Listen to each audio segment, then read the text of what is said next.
Morning, everybody. Well done. First time in real life for many of us at a conference for a while. If you don't know me, my name's Anthony Lilley. I'm a professor at Ulster University a little bit of the time. Not very much recently, of course. Haven't been allowed to come. But in most of my life, I've been and still am a producer. So I set up a digital media agency in the late 90s, and I've now gone back to being a producer in my first love, which was the commercial theatre. So I spend a lot of my life now in between technology and commercial theatre. I also chair an outfit called the Creative District Company, which is the owner of an operator of Twickenham Film Studios and building 3 other film studios in England at the moment. I reached back, so I was sort of in my role as an AHRC council member. I was one of the people involved right at the start of the clusters programme. Reached back into my diary last night and discovered rather brilliantly that it is literally 4 years to the day that we announced in Belfast the clusters programme. Andrew Chitty and I walked out at the MAC and we were on tour. I think it was date 10 or something of a national tour with a lot of the team who are still here working hard on this programme now. Literally 4 years to the day, 20th of October. 2017. And the thing I still have with me from that day is a very enthusiastic Northern Ireland creative practitioner saying to me, but the thing is, nothing like this ever comes to Belfast. Well, there you go. That worked out well, didn't it? Because a load of people did an extraordinary job. I was lucky enough to chair the panel that selected the clusters, and a load of people did an extraordinary job across the country, and particularly here in Belfast. I think an extraordinary set of activities is occurring. But it looks like that's only the start, because this morning's panel is looking at what's going to happen next, what is already happening now, in one very particular area. Paul Moore's already had one call out for how lovely the new heavy industries idea is. I've never heard such an old man joke as a part of a conference opening, Baz, as the one about heavy as a 1970s phenomenon, and I'm not going to try and follow that.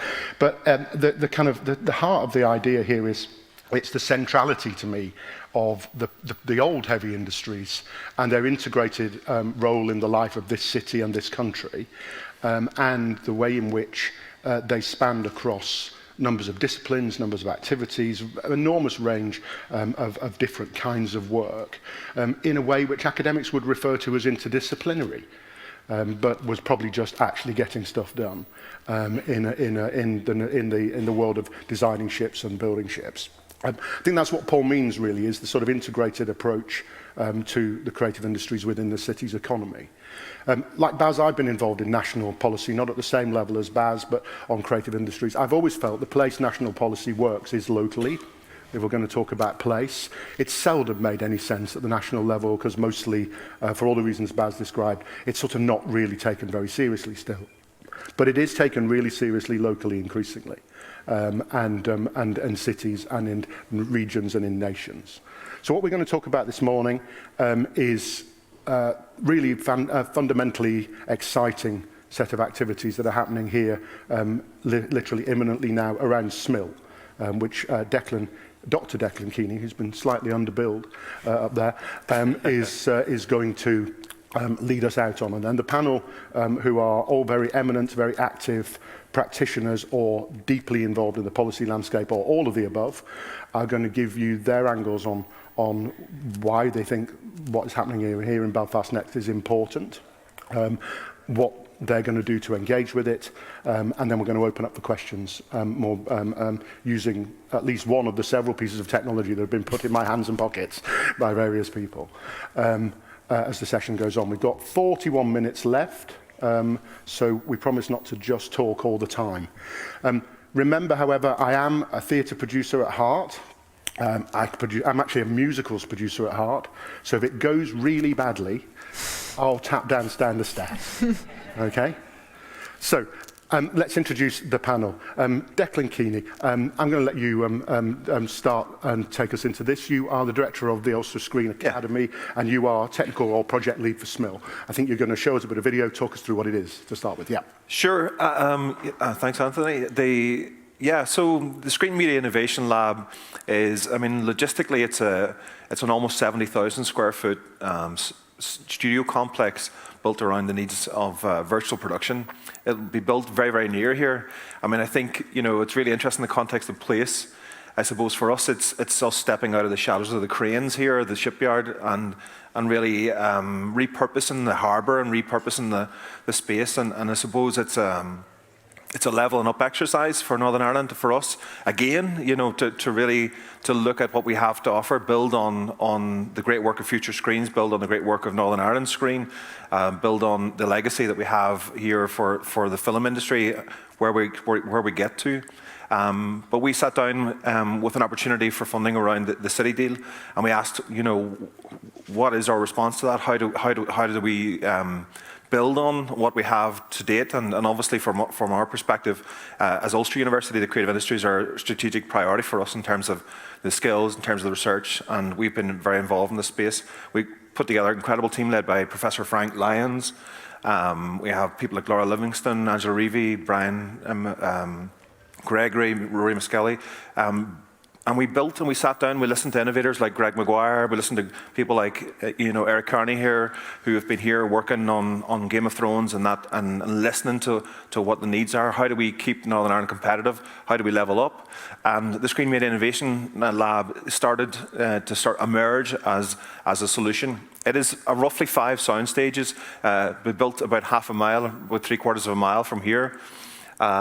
It has large virtual production stages. When I say large, I mean, you know, at a scale that, you know, we see with The Mandalorian, we see with, you know, that level of production. We're targeting that kind of level of production at that scale. But there are other spaces in there. So there's a smaller virtual production stage that is aimed at commercial activity broadcast, you know, medium-funded drama, right through to 3D scanning. We're going to have a 3D scanning facility in the space. We will have a motion capture space, and I mean, again, you know, large 15-meter high studio space, built cheek by jowl with our partners.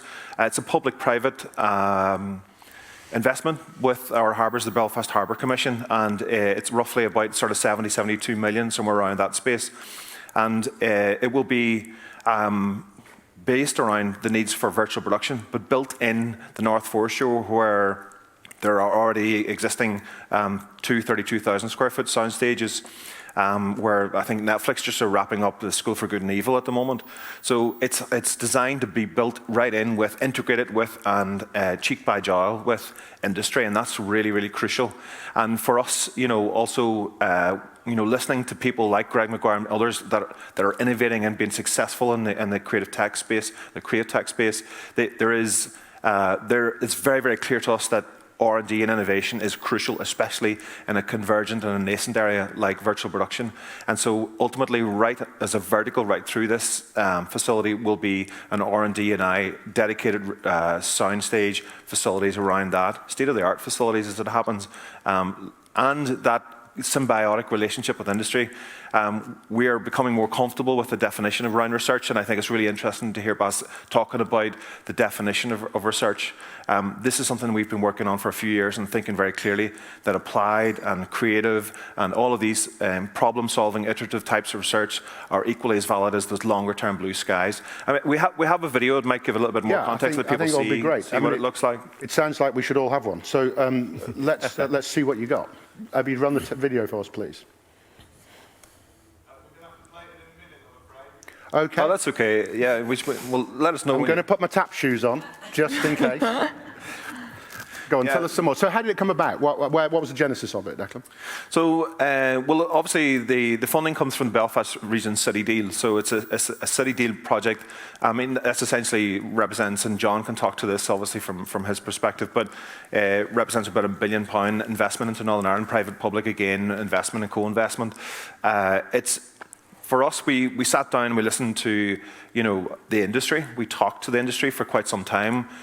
We started with why. Why would we do this? You know, we actually really wanted to try and understand deeply why we would do something like this in Northern Ireland. And it became very, very clear that this will you know, we're sitting in a globally competitive market. This is a small corner of the world, beautiful as it is. We wanted to understand how we can scale up, keep those studios competitive, but also build opportunities for our young people. We have one of the big things that came out of this whole project was really trying to understand, how we create employment in this space, how we scale up Indigenous companies, and TAUNT, for example, if Fiona can talk to you shortly, are a great example of those type of companies. How do we scale up companies that have great ambition? How do we give them access to technology? How do we give them access to talent and skill bases that we just don't have on this island at the moment? And it became very, very clear that the Screen Media Innovation Lab could provide solutions in this space.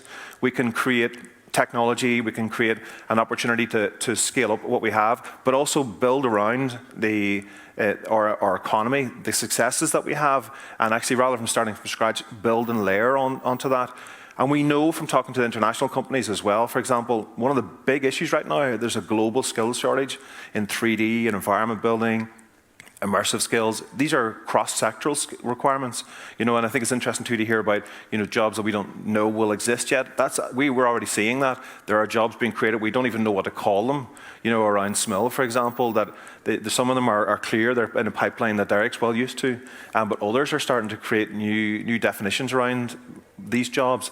But we're trying to build, from our young people, we want to start to fill in the context of the heavy industries, start to fill in the gaps that are in our economy here. We can broadly base employment into this space from level 1 right through to level 7, as we would talk about in education. So that is open to genuinely open to everybody. An opportunity to come in and craft, become a joiner, but work in the harbour again, but actually work in film and film production, for example, or visual effects, right through to C++ programmers who are going to build the midware and the software solutions that we'll be able to hopefully sell globally, but also the entertainment and the packages that we want to be able to enhance and offer really competitive opportunities for large studios to come here and build what they want to build, because our Screen Media Innovation Lab will be, across the lot from the big studios. There's an opportunity to wheel assets over, to have unit base there for them to be able to integrate that into hybrid delivery. And this is what the industry is telling us.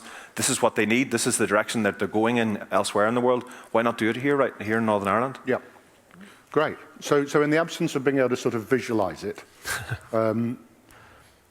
visualize it for me.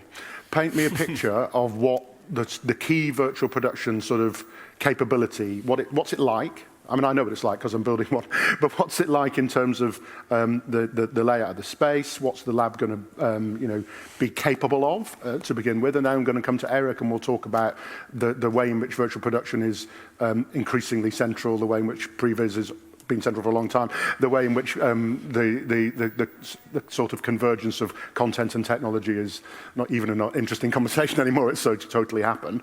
But what's it like when I get there? What am I looking at? Well, if I focus in on the poster child for virtual production. Virtual production is a very broad church, yeah. And Eric will speak to this because Eric's been working in this space for 15 years. Yeah. But the in-camera visual effects stage, or LED volume stage, to coin a phrase that's been taken to this island, that, for example, in our case, would be a room, if you can imagine a room that's 75 foot wide, roughly, but 30 foot high, possibly, between 25 and 30 foot high, that has 5,000 seamless LED monitors in there. The walls themselves are LED, the roof is LED, the space is lit by LED, the space, and augmented, but the walls themselves are projecting photorealistic imagery. We have camera tracking technology that changes. It's not just a display. We're not standing in front of a monitor. When you track the camera around, there's a thing called a frustum in the background tracks, so we can get actually a 3D tracking. So in essence, you can jump from Mars in the morning or to somewhere in Morocco in the afternoon, in theory, or you could shoot in, magic hour, that lovely light situation all day. Why not? And so the other thing that we can do with it, of course, is we have large set pieces that are on a hybrid set across the lot. We can wheel them in and we can integrate them into the virtual production facility, and actually you can extend those props, we can extend those sets. And it doesn't mean there is no post-production, there is, but it's absolutely turning on its head how production and post-production works, and Eric can talk to that. So that's one quite extraordinary space that essentially is literally transforms the space that you're in. The horizon can be pushed back 50 miles. The horizon could be right in front of you. Yep. We can pull in CGI objects into that space. We can layer in that space. right through to other elements of broadcast or other elements of virtual production where we have 3D scanning, for example, where we need to get full body scans. We need facial scans. These are techniques that have been used in visual effects for many, many years. But on this island, we have nothing like this available to us right now. Our own indigenous companies, we're seeing a lot of vertical growth in companies like TAUNT, and where they have the skill sets to develop virtual worlds. They have the skill sets to build CGI assets. They do this for their animations. They're doing it in 3D animation. But now that means they have the same assets. There's a convergence here around game engines like Unreal Engine, where now they can build the environments that we need for film and visual effects. So there's a lot of different industries coalescing now: games, interactive, immersive, film, television, visual effects. And essentially, the idea behind the Screen Media Innovation Lab is to enable all of those to level up. Right. Allow them to start to grow new verticals, get into TV, get into film, if that's where they want to travel, and create those opportunities. But without access to the skills, without access to the technology and the expertise, we won't get to do that here. Excellent, thank you. So Eric, this rings true for you? I mean, we were talking in the sort of green room about the fact that both of us have done virtual production 15 years ago before it was called virtual production in one form or another. And you are one of the world's kind of absolutely one of the world's leading people with Game of Thrones and all the other work you've done at Third Floor. And so is that vision, I mean, you're based here, I know that. So is that vision matching your kind of state of where the industry is, where the industry is going to go, your work at Third Floor, your work as an actual participant? Yeah, absolutely. At Third Floor, we're the largest visualization company in the world in film and television. And that really means that we're helping sort of pre-plan and figure out what to film and how to film. And this is primarily in your sort of tentpole type of Hollywood films from Marvel, from Disney, Lucasfilm, Netflix, and all the like. And maybe 3 years ago there was a bizarre project that came to us, which was Mandalorian, and they had this notion of shooting large portions of the show on an LED volume, as they were calling it, and nobody knew really what that meant. That was, yeah. And now and since that time, and obviously the success of that show and the success of the technology and the workflow, you're seeing an explosion in that.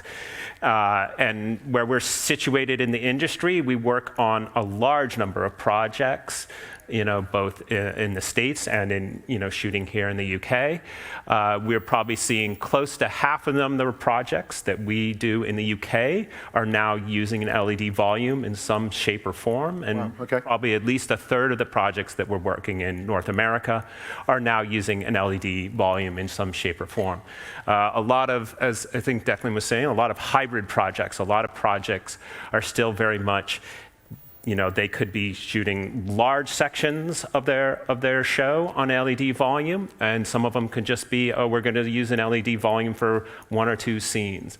But everybody, I think, in Hollywood in our sector sees the potential in what can be done with LED volumes, how it can allow you to do new things creatively and solve a lot of production challenges that aren't maybe the things that people think of right away as production challenges, but they just allow you to do so many different types of new things in new, innovative ways that are very exciting. So it's just, everybody is getting on board with it, and now it's a little bit of an industry race to sort of figure out the sector, because it's new and there's a lot of people getting into it. So it's exciting to see. And what do you think special about Northern Ireland and Belfast in that context?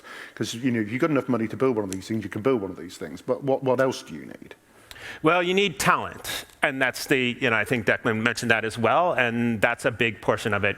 I sit obviously as a company that's employing people to do similar type of work, and I can't hire enough qualified people right now. Right. And we can see from all the job postings and talking to other people in the industry, it is across the entire industry. We can't find enough people. So the combination of building that in close relationship with Ulster University and connecting that R&D function and the sort of service function with the LED volume, with the virtual production sort of capacity there's nobody else doing that in the world that I'm aware of. And it allows you to start sort of, I think, exploring new things, figuring out new ways of using these LED volumes and these technologies that other people in more sort of traditional sort of vendor kind of capitalist relationships, it's like, hey, we just got to sell this thing. That's our job. Yeah. Our job is to sell the space. Here with the R&D in the university, you have the opportunity to really innovate in new, different ways that may not be just entirely monetarily driven, and really push the technology. There's an incredible amount of headroom here. There's so much that people are want to do with these. There's so much promise, and we're really just foot in the door, baby steps on what we can do, and there's a lot more that can be done in a place like Smill with Ulster University. Is a fantastic place to start figuring all that out. Fabulous. So I'm going to come to John in a moment to talk about the sort of how it came about policy, and it's a pretty big bet, and it's an extraordinarily kind of ambitious thing. But before I do that, Fiona, so this is, you're at TAUNT, you're a kind of growing animation house. You're here, you're local. Yeah. When you hear this sort of thing, what does this project need to do to be beneficial to you and your company? What can you get out of it so that all these people who are currently listening will make it work for companies here locally? Declan wants to. Yeah. What do you need him to do to make it work for companies like you? Yeah, so I've been speaking with Declan for a while, and from our perspective, we work on a project-by-project basis, and very much from a practical sense, it needs to work in production, kind of what Eric has already kind of talked about. Right. So talent is one thing, which is what Declan's talked about, and actually how we've got to this point in being interested in virtual production has been through graduates coming from Ulster, coming with cutting edge kind of exposure to different techniques, to different pipelines, and they've came to us and saying, okay, this is, if we're on a project, they can say, okay, have you tried this new technique? Have you looked at this? Have you investigated this? And this is how we started with Unreal Engine. We were kind of in a tight squeeze with a project, and we needed to render 8 minutes of animation. It would have taken a year to render kind of traditionally through CPU rendering and stuff like that. So Ryan, who's our 3D artist on our team, he came and was like, okay, this is a solution, Unreal Engine. And that was 2 years ago, and he was an undergrad. So he was bringing that kind of learning from Ulster into the studio, and we said, okay, let's change our pipeline, change everything up, get our assets into Unreal, and let's see how it goes, because we need to finish the project. And that's, that's a real world tangible scenario where it's, okay, we need to evolve right now to meet those kind of deadlines and production goals. Right. So since then, we've transitioned most of our projects, even in a commercial space, over to real-time rendering, and now we're working on a much bigger production in VFX. And so these two project-based productions are kind of coming to a head where, well, in future, how do we combine them? How do we combine those skills into a kind of forward-thinking industry, and how do we evolve to meet that? And I think that's very much where it's tying in with what's very quickly happening in Belfast, of all places, which is I'm very surprised about, because we're always kind of, I guess, as a small studio, looking outwards for inspiration and looking beyond the shores of the island of Ireland for what's happening in the world. And to our great surprise, it's happening right here with people in this very city. So it's hugely encouraging from our perspective to kind of see how this goes and grow with it, and get access to those skills and get access to those facilities that we can adapt and learn and ultimately create the best stories that we can. Because ultimately that's what we do as a studio, is that we're passionate about storytelling and doing that in a beautiful way, which I think is all about kind of what the creative industry is about, really. They're the latest tools for storytelling. It's a nice way of doing that, isn't it? I really love that. So everybody, apart from those of us who aren't, is surprised about this being in Belfast, John. 4 years ago, I'm told, just across the way, wow, nothing like this ever happens in Belfast. Why are you even coming? Because, you're just coming because you've got to come, because you've got to be seen to come, and it'll all end up in the southeast of England. So what on earth have you been up to here that means that you've got, it's part of the city deal, you've got creative industries embedded into the policy at national and city level. You know, what's happened? Who's behind you? Who's over there going, yeah, this is better work, mate, because this is a big bet? And how do you convince those people? You know, what's happened to get this to happen? Yeah, well, I guess what I'd like to say firstly is thank you for the endorsement of this place by Sir Peter and not least by Eric, who I think by being here and by his company being here is a huge endorsement of Belfast and this place. And I think that endorsement comes because of the obvious talent that's on display from Declan and Fiona this morning. And it's really those ingredients that have allowed us to get to the place that we find ourselves in now. Belfast has emerged as one of the UK's top innovative cities, top tech cities in some areas that were already mentioned, such as cyber technology. But cyber technology and the creative and media industries are by their very nature incredibly mobile. We recognized that while we had talent, desire, and hunger from the likes of Declan and Fiona and Greg Maguire, who I worked with while I was in San Francisco, that we needed some hard investment put around that because the technology is already moving. You know, you guys have worked in virtual production for 15 years. I'm sure you've seen massive leaps. We heard from Sir Peter that we're going to see jobs that we don't even know the title of. We heard that from Declan. So we can accept that this place will benefit from the time and situation it finds itself in, with some really talented people, some really rich human capital and talent on the ground, but that will be of a time and a place. We need to invest in Belfast and we need to invest in this region. That produced a conversation, and one of the real key ingredients around the city deal was the collaboration. And the city deal is really a product of a collaboration primarily between industry, universities, and the local authorities across the region. And what we have consistently found is that collaboration has been really, really easy. And having worked around the world, that isn't always the case. Competition usually outrules collaboration. In Northern Ireland, that doesn't seem to be the case.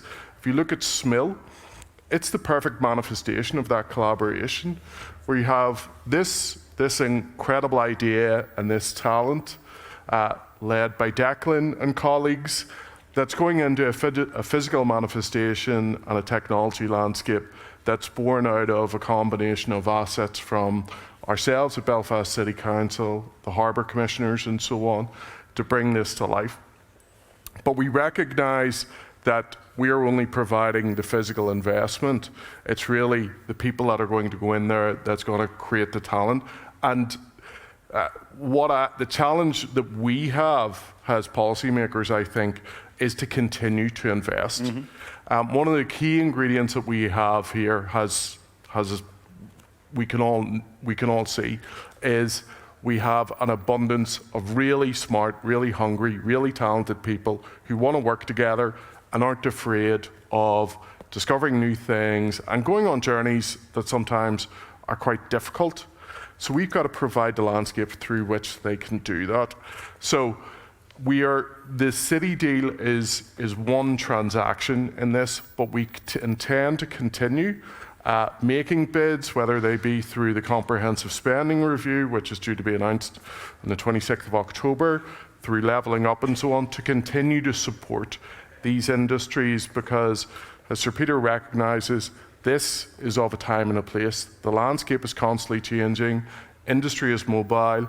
We have got to serve the great young people that this place produced by providing a landscape for that innovation and that new heavy industry to be based here in Belfast and across the region.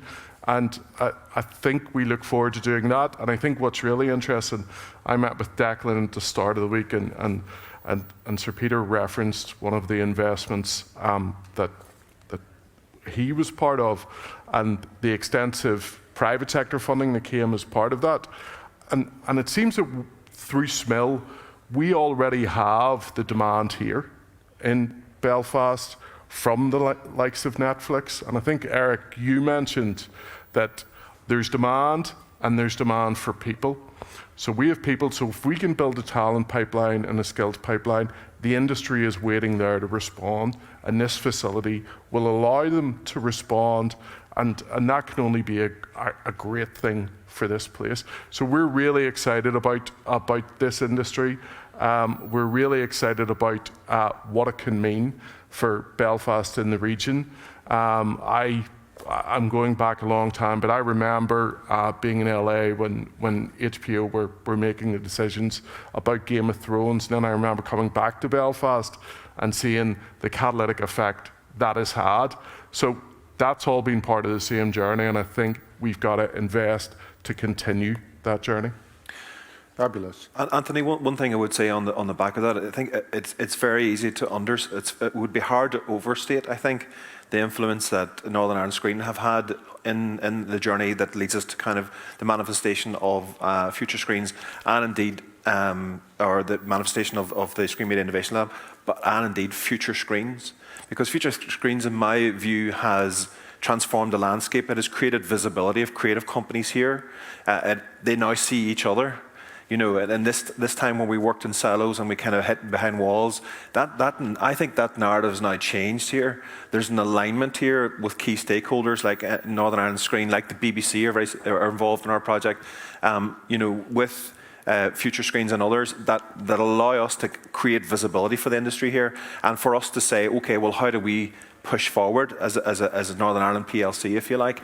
And I think that has really transformed. It's created an environment, you know, built on the successes and some of the incredible projects that Northern Ireland Screen have managed to incentivize to bring here, built on that heritage and the heritage that we have available to us in this space, you know, around the harbour and the availability of land in the city centre and the studio skills and talent that we have in building studios, but the networks and frameworks that are now around those studios, that environment has enabled us to start to manifest something at the scale of an ambition of SMIL. I think that's a really important point, isn't it? I first came here about 15 years ago, and I remember doing a session with Richard and NI Screen, and sort of looking at what we were then all talking about as digital and convergence of digital with traditional media and all those sorts of things, and that was at the start of the kind of inward investment journey of studios, and I wasn't involved in it, but it was sort of interesting to watch how that began, and that, you know, there was a kind of vision there which has gradually become a foundation, which has gradually become a whole lot of people able to communicate and collaborate really well when the moment came where there was funding and when the moment came where there were biddable pots of money. But it is all down to people and a place, and it is all down to, I think there's a really important thing about Belfast and Northern Ireland, which is it's the size of a city, but it operates like a country because it is one, and therefore you can meet the people who can get stuff done, and the people who can get stuff done can all have a conversation, and sometimes it ends up deadlocked in all the politics I'm not going to get into. But in this world, as John says, it appears to have built on a foundation over time, quite a long time. You know, when I was involved in the clusters program, lots of regions who didn't get a cluster were in my inbox straight afterwards. You know, why didn't we get one? And the answer was usually because you rocked up about 8 weeks ago thinking about it. And you didn't have a collaborative base, and you didn't have a sort of foundation. So, but you can catch up, and that is a challenge for regions that have got this stuff. You can catch up quickly by learning what's working, because by definition the clusters are a kind of R&D. The clusters itself is an R&D experiment. Every cluster is an R&D experiment, and the whole concept is an R&D experiment. So you can learn really quickly from that. I'm kind of intrigued. It's time. If you've got comments, questions, I am receiving them on the iPad here. It would be interesting to know what the panel think. Going back to Peter's notion about. It's always a made-up number of what percentage of jobs haven't been invented yet, but either way, it's a big and meaningful one. I call that 42ism. All those numbers are 42 by definition for me. So what kind of jobs, what kind of areas right now can't we fill? And what kind of areas in the broader landscape are we going to need to fill? What are the skills that people are going to need, whether they're transitioning across from other sector or new, that we know they're coming?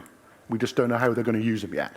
So, you know, if you look at it, Eric, what kind of folk with what kind of background, what kind of capabilities are best fit for these jobs that haven't been invented yet in our sectors? I think there's going to be a lot of what I call sort of digital artists, you know, a lot of the people that would be working with Fiona. With Fiona, right. You know, for every time you want to shoot on a big LED volume like this, somebody needs to create that content. The thing you're shooting at, yeah. The thing that you're shooting on. Often, you know, that in the past has been, you know, photographed, filmed, you know, plates as we'd call it, but now it's very much, you know, what people are looking at as full CG created environments. You know, the demand for that is already started to go through the roof. And as sort of an explosion in this kind of filmmaking process, there's going to be more and more of a demand for that in a higher and higher caliber of work. Right.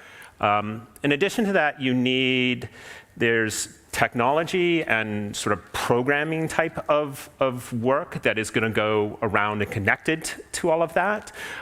You know, a lot of these things, it's not just a passive thing that is happening on the LED volume. It can be interactive. It can work with the actors. The actors can hold a thing, and that can trigger something happening in the world. So it becomes a more, you know, an additional sort of programming, right, you know, component of it.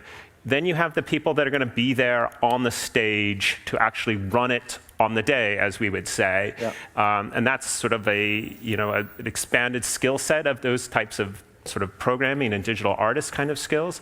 And then you have the people that are physically involved in the actual, you know, the physical structure itself. There's obviously, these are made up as 5,000 LED panels. You know, those are, you know, something that need to be taken care of and looked after. And it's a big sort of physical manifestation. And you're going to have a lot of, you know, work around those as well. Yeah. And as this sort of changes, you don't really know where all of that's going to go, because we're now hiring for positions we didn't, you know, nobody even thought about a year ago or 2 years ago. There are still lots of, there are lots of more traditional things that are still needed here, aren't there? You know, so when Mando is sitting in the cockpit, he's sitting in a cockpit with a virtual studio around him. So somebody's made, as they would have done on a normal set, the physical things that are integrated into that. So there's traditional craft grade work. There's all sorts of stuff there. There's costume and you know, all those things are not allied, they're integrated even into the virtual production universe, aren't they? Because there is a kind of pure, if you're not careful, there's a sort of purism. It's all digital, it's all the integration of real-time rendering and etc. But actually it isn't that, is it? It's that too. It's figuring out, actually one of the big challenges we have right now is figuring out where to put a dividing line, almost a physical dividing line. The real and the not. Between what are we going to make real in here, which is what you're going to make in real traditional, you know, skills, and what is going to be sort of the digital. And you could have a scene that, depending on which direction of your scene, you may do it one way in one scenario and a different way in different scenarios. So they build it and then we scan it and then we put it in the computer, and you have both versions of the thing. So I've got a question here coming in about, so go to the augmented reality, sort of virtual reality end of that, because for me it's a sort of continuum from one end to the other. Multi-sensory, who's asking? Alice Tennant is asking, are there plans for multi-sensory production tools for VR in the Ulster Screen Academy? So, yes. Yes, short answer, yes. Right.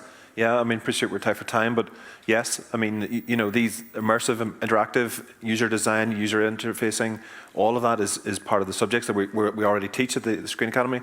But we are setting up a centre of excellence in research and development at the Screen Media Innovation Lab.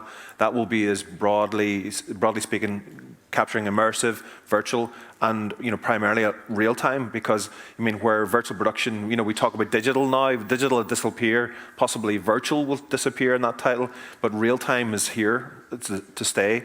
And so there's a broad spectrum of tools around real time, and those are part of that real time conversation. So the short answer is yes, these are absolutely skills that we're teaching right now.